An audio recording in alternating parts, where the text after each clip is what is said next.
When we've been drawing voltage sources, we have taken kind of this absolute mathematical ideal of a voltage source Vs. But a better model for a real voltage source is something like this, where you actually have the ideal source and a series resistance. So this here is kind of a model of a real voltage source.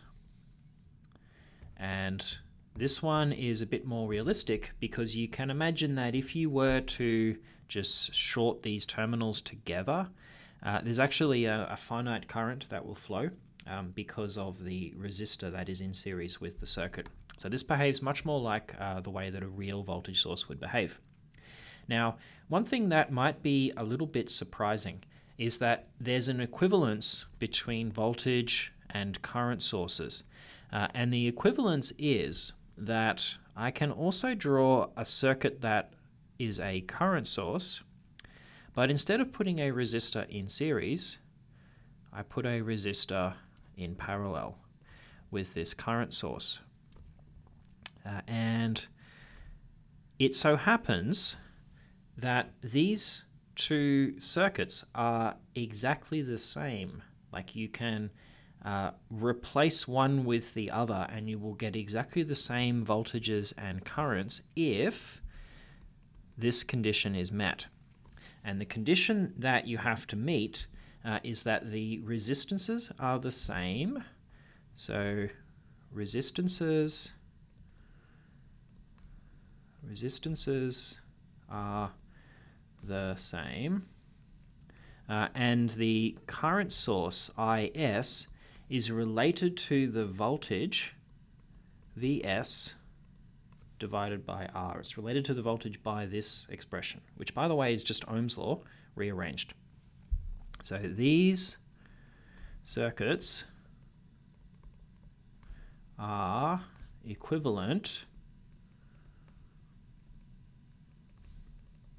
if the resistances are the same and the current generated by the source is Vs divided by R. And so it also happens, by the way, that this is a decent model of a real current source.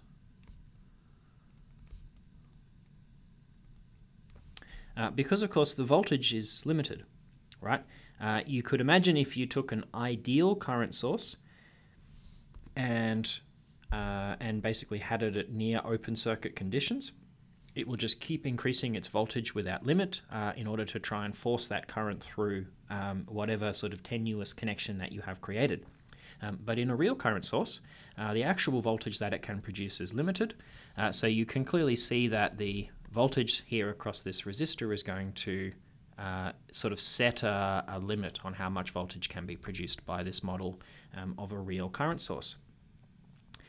So there's this very interesting symmetry where we can convert a voltage source into a current source and also the other way around by this transformation. So by the way, the transformation to go from a current source to a voltage source is that I take my real current source, so that's a current source in series, in parallel with a resistor, sorry. So this circuit here, I have that circuit, and I redraw it as a voltage source with a series resistor. And I set the resistance the same as before, and then the S is basically the Ohm's law combination, which is IS times R. And so in this way, I'm able to transform forwards and backwards between current sources and voltage sources. So this mapping, this relationship, it's called a source transformation.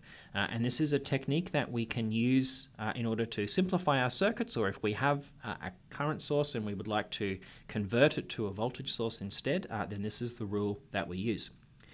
So in summary, the resistances of these circuits is the same, and then you just calculate the new value for, say, the current source, if that's the direction you're converting, and you use Ohm's law to do that calculation, or if you're going from current to voltage source, then you keep the resistors the same, and then you just calculate the new value for the voltage source using Ohm's law.